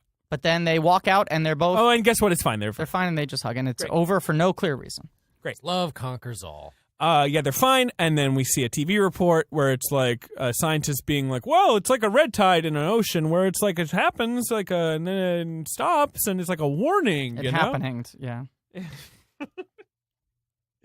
And could happen again. Yeah. Ooh, who knows? And then we cut to like they're now. She's got like a baby on the way. Yeah. They're like happy. Jess is now like an adopted daughter. Yeah. And she's going to school. Mark Wahlberg is teaching about science. And then we cut to the Tuileries in Paris. Yeah. And I think, does everyone sort of freeze for a second? Yes. Yeah. Great. Oh! Great, M. Night. Dun, dun, dun. The rehappening. It's what, such a what shrug. were you trying to do? Yeah, the whole movie feels like him just. It feels very cynical. It feels This like should him be not his playing to the bounce top back of movie. intelligence. Yeah. This should be his signs, like Right. another signs where it's like, oh, you may. But he'd used all his tricks, maybe. I'm not sure why this. But when is he such a said, bomb. like, I'm just trying to make the best B movie ever, it feels to me like him being like, I'm just going to try to make some stupid movie that you people like. Well, he's making a thriller. But his mistake is like, oh, did you want like a little bit of gory violence? Okay.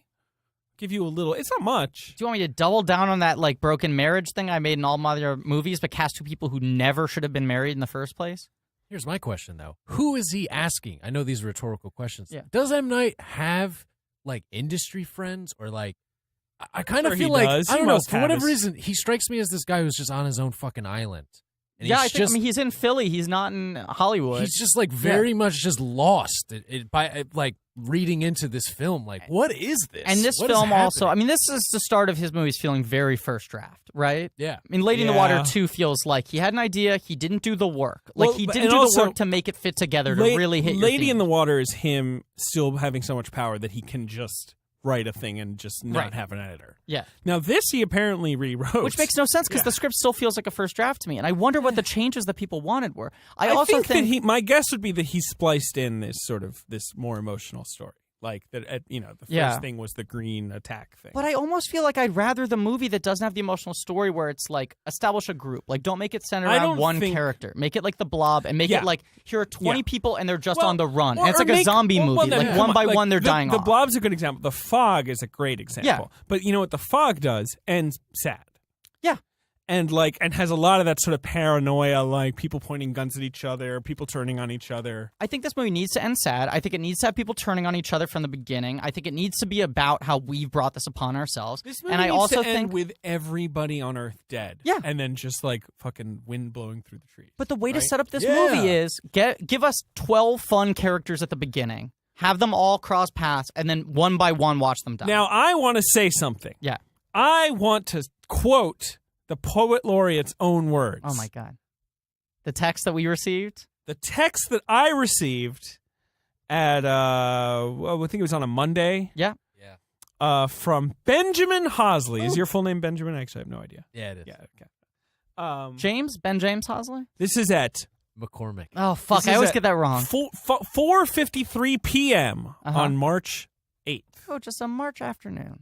Okay, weird thing. The happening was kind of fun. Yeah. All right. So you want? Yeah. All right. Dun dun dun dun. So The Now, trial maybe of- just low expectations.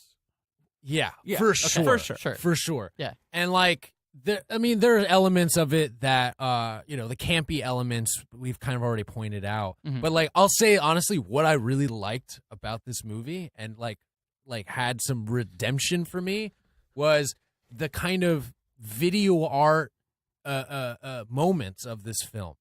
Like, and I say video art in the sense of like, it was kind of striking to see The people freezing. the people Yeah. freezing That stuff's and really walking good. That stuff's good. backwards. Yeah. That shit is really And I like interesting. that Yeah, that's- scene. I think it's the one in the final scene in France, right? Where it's like they keep repeating the line. That's cool. It's a cool thing. Like, Yeah.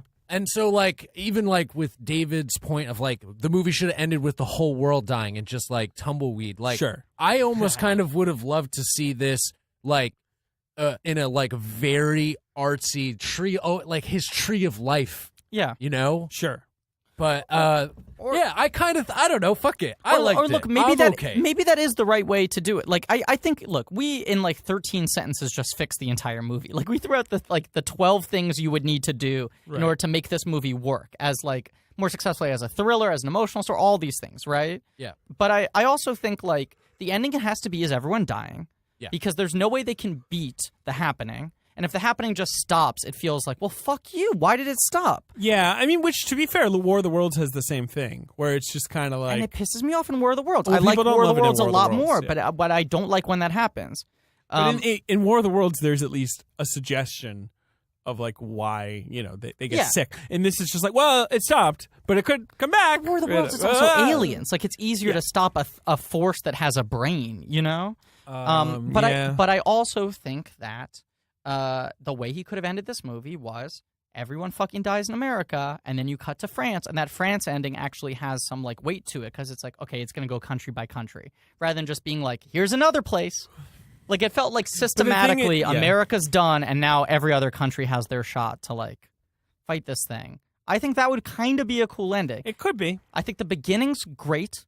I think the ending is okay with a different middle. Yeah. And I think everything that happens in between the second scene and the last scene. Once Wahlberg appears. Yeah. Yeah. But then you've got fucking moments where Mark Wahlberg's talking to the plant. Oh, I do. Oh, Remember- that's we gotta actually talk not about a bad this scene. scene. I Dude, forgot that's about the scene. It's when highly entertaining. I believe it's when they go into the model home. Yes. He walks up to a plant and he starts being like, okay, like, we don't mean you any harm. We're a small group, you know? And then he realizes it's a plastic plant because this is a model home. Yeah. And then, It's like, what am I doing? Talking to a plastic plant? still doing it. Good scene. Now, It's really good. But also funny and using Wahlberg's kind of silly delivery, like, to its advantage. But doesn't help when you've already been amused by Wahlberg's silly delivery for an hour. what I was It's gonna not say. subversive. Yeah. It's like just being kind of Right. It's just a little lighter. a little like a humor moment. But in Signs, he kills it with that. Like, he's constantly cutting the tension with, like, Gibson and the Walk, like, goofing off, right? Yeah. And it feels like these are two actors who have enough control of, like, tone as performers that they're able to, like, make it tense and then cut that tension with, like, a fake out that actually is funny, and the audience is laughing and screaming in equal measures. In this movie that already feels laughable, when that scene starts, it isn't until the last line that you realize, oh, this is meant to be funny. Like, this is meant to be a joke, because the opening part of him reasoning with a plant until you get to the plastic reveal feels like, I guess this is where that movie's going. Like, this is just, that movie now wants to have a dude talk to a plant one-on-one, and maybe that's the next 20 minutes is, like, Wahlberg negotiating with fauna by fauna, you know? All right, I thought about it. This is what I'll say to speak to my point or my text. And I guess the one thing I really liked about this is I was like, this was a cool thing that he thought of one day. Sure. And he went about trying to make it happen. And I kind of see some glimpse of maybe the better moments of that, but Yeah. it's mostly just shit. I'll say, I mean, I watched this movie while cleaning my apartment. I was, I don't think it's good, but it didn't anger me. That's the thing. Yeah. It's not like Lady in the Water where you're baffled and confused and frustrated Right, and you're just sort of like, crying. oh, come on. Yeah, this is just kind of a shitty movie. It's like a 2-star movie. Feels like such a fart. Yeah, it's a bit of a fart. It's a windy fart. It's a windy fart through the mean, leaves. It's because, but think about it. He had made, this is his third flop in a row. Now, Yeah. I'm not, obviously, I don't think The Village is a flop. But by By some standards, the it was. common consensus was, yes. And so he had made a movie that was a twist movie that had gotten everyone mad. Yeah. Then he made The Lady in the Water. How do you put that in a box? You Right, can't. you can't. But he made that, and Lady in the Water happened. Yeah. and then he makes this, Yeah. and according to like Hollywood logic, this should be the movie that kind of gets him back on track. Yeah. That at least makes enough money and like kind of is just like. And 30 million opening wasn't bad, but then it ended up, I think, in the 50s. It didn't even double its opening weekend. Let me find it. I think at most it did 60 total, but it was like a thing where, here's what I think. I think if you look it up. It ended with 64. Okay, 64. can you do Not me a bad. favor? You're on Mojo. It made 163 worldwide. Fine. Can you go to Daily Box Office? I believe it made a disproportionate amount of its box office on the first day. Made 13 million on Friday, which is pretty good. Second day? 10. Okay. Third day? 7. The drop's already happening. It is now. Usually, it's Friday. Saturday's Saturday's bigger. bigger, and then Sunday is a drop from both. Right. That's typical. I believe the classic box office multiplier is 10 of your opening day. Yes. But so obviously this underdid that. So yeah. We're And keeping those numbers in, though, correct? Yeah, but we're not. We're going to cut out the other bullshit. okay, Oh, okay. I All right. agree, but we're not going to tell people what. We're going to keep in all the mentions of cutting it out. Yeah, Yeah, but not the initial thing that he Great, did that great. sucked. So we're going to cut out the two things I said, but not explain to anyone what they were. Okay, all right. I think But let them know that they weren't offensive. No, right? They were just boring. Right. Yeah. It wasn't like when you did that horrible Asian accent No. last week, which you did not cut out. I kept that in. Per No. my request, you and I, in should have cut it fact, out. I sent more audio to Ben, and he dropped it into the podcast. He put more of it in. This is true. No, I'm sorry. I'm overstating. Classically, it is a 3.0 is your classic multiplier of your Friday. So it did about that. Yeah. Yeah. It was a hard drop. And I also think, I mean, look, I was angry seeing it in theaters because at this point in time, I was still an M. Night fan. You know, I felt like burned, but I was still a fan, and there was this, like, No, but the second weekend's a 66% drop off. Right. So it's not great. Yeah. Yeah. I, at this point, would still go into the theater and be like, maybe he makes another Sixth Sense. Do you know what I'm saying?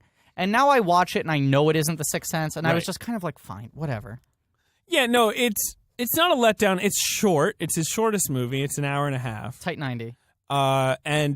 You know, apart from some like brief gory violence, like there's not a lot that really stays with you. No, but those couple of images are really good. They It's are. frustrating that they're in the wrong movie, you Well- know, or he didn't build the right movie around them. But when you Yeah. compare this movie to like The Sixth Sense, which is so beautifully composed, Yeah. you know, And I mean, also a great concept. And I think good he's like, concept. you're seeing this again. Like, I think this is a solid concept. I agree for a too. film. I think there's a really good movie in this, and I think there's Totally. scenes where he gets at it. I think the idea is great, and I think we pretty much like explained all the different ways he could have made it work, and it's like he made the one wrong decision every step of the way. Yeah. So now I don't like to casting. talk. I don't like to talk about the Golden Raspberries. Yeah. But this is like The Lady in the Water. He had won worst director and worst supporting actor. Okay. And we admit they're a stupid organization. I don't like the Golden Raspberries. I think they're just a little too. But whatever. It doesn't. They do tend to be a measure of what was press wise like seen as like the big bombs of the year. Mm-hmm. Now he doesn't win worst picture director, because The Love Guru came out that year. Oh boy. And that's the Razzie, which is talk about a blank check movie. The Love Guru. We might have to do an episode on. Have you ever seen The Love Guru? I have not. I have not either. Never seen it. I revere A.O. Scott's review of it in the New York Times as like one of the best reviews of a I bad need to film I've ever reread that, seen. yeah. It's an incredibly bad, great, review of a bad His movie. review of the first Thor is incredible too. Yeah, no, he's a great writer. Yeah. But still, like, this is his second movie in the row that is prominent at the Golden Raspberries. Yes. And yeah, it covers its budget. It's not a flop like The Lady in the Water, but not great. So the next one's got to be good, right? And this is when people start talking about him for Life of Pi. He wanted to make Life of Pi. That's really when that was badly. floating around. He had And he signed should on. have made it. He had signed on a couple years earlier than that. I believe he signed on for Life of Pi. But it was 2004, but it was nebulous. It was far bubbling, off. like, Yes. maybe he'll make, because it's like, here's a movie about religion, about Crisis of with faith. an Indian protagonist. Yes. Like, He's the one with a bankable lot Indian of magical director. realism, Right. with a lot of technical sort of aspects. Like, surely this will be the movie that Shyamalan sort of bounces back with. Yeah. Of course, he never ends up making it. Yep. Instead, his next project is a huge budget CGI fiasco that we will get to. Yes, $150 million movie. that'll be our episode next week. I have locked in our guest. We have a time. He is undoubtedly going to be on the show. Comedian and actor Seton Smith Absolutely. is going to be our guest on our episode of covering The Last Airbender. Ben, what do you have to say? Oh, I just feel bad for Seton, but he's a good sport that he's watching this movie. Seton's a great guy, and let's say this: we're not big Avatar fans. It's based on the cartoon Avatar: The Last Airbender. They had to change the title because it came out right after Avatar.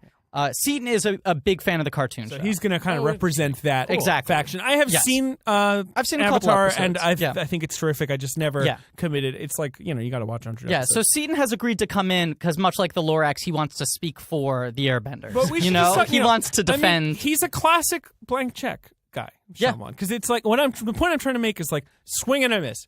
He gets Another Lady one. in the Water. Yeah. Swing and a miss, like huge one. Swing and a miss, and he throws the bat into the face of the manager. He gets another one. Swing and a miss. What do they give him? $150 million, like, great piece of intellectual property. A tentpole. Make us a This is his tentpole. first adaptation of another person's material. First adaptation of something that's hugely popular. It's a kid's movie. And, let him I mean, work in that Spielberg vein. I've never seen The Last Airbender, and I know we're going to talk about it last week, but it is crazy that they gave him that movie. Yeah. And that he blew it so hard, not only in the making of the film, but like in the casting. Everything. To the point that, like, it is like symbolic of everything wrong with Hollywood's approach. Agreed. And we'll talk to about race. all of that next week. We will. It's crazy. I'd like to throw another episode that I pitched right before we started here. Batman v Superman, Dawn of Justice, which none of us are excited for, but I think we all agree looks like a real blank check movie in a lot of ways, is coming out at the end of this month and has been announced that in New York City, they're going to open at the Union Square Theater a screen with a new Korean technology called 4DX, where during the movie, it's not only in 3D, but they rumble your seat and they shoot fog, rain, lightning, and smells. I don't think they shoot lightning at you. It says they're lightning effects. Oh, so it's like in the theater, flashing. Right? There's like lightning, strobes. fog, rain, wind, smells, and vibrations. And I believe we're gonna go. The three of us, the two friends, and Ben, who is our friend, are going to go see Dawn of Justice in that technology. That's the current plan. Yeah, let's do it. And review both the movie and 4DX, which sounds like I don't know. I mean, it Sounds stupid. future of movies. Oh, I want to smell my movies. So yeah, we might do that. Yeah. So that's and wait, what was the other blank check movie we were just talking about? Oh, The Love Guru. Right. The Love Guru. We'll do the Love Guru sometime in the future. We also still have to do Hulk and the Hulk. That's on the horizon. Yeah, there's a lot of things we got to do. Look, we'll keep doing them. Yeah. And we'll, you know what? Let's announce this because you posted on Twitter. I posted on Twitter. Yeah. And it's breaking topical news, now. Yeah. Breaking news. Our next, because we're nearing the end of Shyamalan. We got a bonus episode or two after we're done with The Visit, which is his last film. We only have 3 films left. We have 3 films left. So we're not almost done with Shyamalan, but hopefully we'll in a month. knock it out pretty soon. Right. But our next miniseries is going to be The Wachowskis. Yeah, we're going to do the films of the Wachowskis. Yeah. And it's going to be a little different from this because I love every single film that the Wachowskis have ever made. I love most of them. But I do think it's like, this one's been more of a critical... Yeah. It's hard not to be critical of M. Yeah. Night Shyamalan, of course, but I feel like a lot of people are critical of the Wachowskis, but I'm going to be... No, both of us are big defenders, up, and I think we're going to be trying to figure out why they never connected with audiences again. Sure. But in our minds, Why they've been doing good work. They made one movie that was this big cultural phenomenon, and then they never hit into that zeitgeist again, but I think all their films are interesting at the least and great at the best. All their films are fascinating. Yeah. Could I say this? Do you at least give them credit for always going big? Oh, they go big. Do they go big? They go Hell big. Yes, Yeah. they do. You know what The Happening should have had? Like a big tree. Yeah. It's all these little fucking trees and blades of grass and plants. If and they stuff. started growing, Yeah. yeah, and they started getting really big and making humans feel like they're smaller than them, And then they start singing numbers from Little Shop of Horrors. Yeah, that's a fucking cool movie. Can I throw something out? You know who I think would have been good in the Mark Wahlberg role? Tobey Maguire. Yeah, I think that good Tobey Maguire would have been good. It's just we're so far from that now. I know, he doesn't even do movies There have been anymore, so right? many bad Tobey Maguire performances. And his Great Gatsby performance is so like him looking at the camera and kind of making faces. Yep. And like that's what I'm just imagining, him in The Happening. Well, I think this is the end of this episode because we're now just hanging out on microphones. Yeah, we'll just hang out for a bit longer, but Yeah. we don't need to do it on mic. We can stop recording. Thank you all for listening. But we are going to cut out all that stuff that you said, so it will be a little shorter. Yes, that's than true. what we So we're think going to cut it's- like that's like 45 We're minutes. going to cut out I all think. that bullshit. I think it's like Yeah. 45 minutes we can remove, and Right, let's make it right, clear right. once again that nothing I said was problematic. It was just No. deeply boring. No. Yep. Yeah. So please send us your theories about what I said during the missing chunk of this episode. Hashtag the missing chunk. Hashtag the missing chunk. Please tweet at us. Send us your burger reports to the two friends. Blank Check Pod on Twitter. blankcheckpodcast@gmail.com. I'm in such a weird mood today. We are in an odd mood. I'm like a balloon that all the air's been let out of. Like I've been so tense for 3 weeks, and now I just have nothing left because I've been running on only anxiety. You're good. I'm great. I'm feeling happy. You're I good. just anxiety's been my battery for so long that I don't know what to do now. Please keep listening, rate, review, subscribe to not only our podcast but other podcasts on the UCB Comedy Network. Thank you. Anytime. And yeah, next week, Last Airbender with Seton Smith, the great comedian who is here to defend the cartoon show and explain why the film was a poor adaptation of a great piece of source material. Mm-hmm. And so look forward to that. And as always, keep smelling your movies.